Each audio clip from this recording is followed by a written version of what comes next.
Gaza Strip, nais ngayon ng Israel na makuha ang full military control. Ito'y para nila matiyak ang seguridad, ngunit hindi nangangahulugan na nais nilang i-take over ang pamamahala sa gobyerno ng naturang bansa. May balitang abroad si Sol. Full military control. Ito ang naisipalaganap ni Israel Prime Minister Benjamin Netanyahu sa buong Gaza Strip. Sa isang panayam sa isang US media outlet galing Reuters nitong Huwebes, sinabi ni Netanyahu na kahit hindi nila layunin na pamahalaan ang Gaza, gusto nilang magkaroon ng security perimeter ang lugar.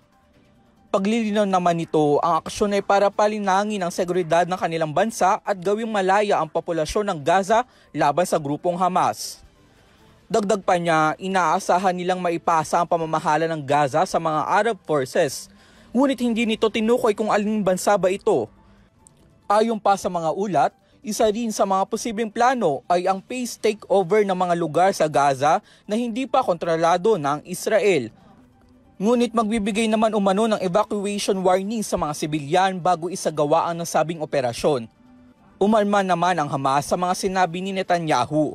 Ang plano umano ay isang blatant coup kahit pa na may nagaganap na negotiation process sa pagitan ng dalawang kampo.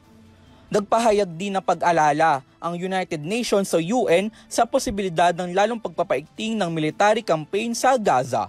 Para sa URTV News, ako si Son Santiago, sumasaludo sa bawat Pilipino.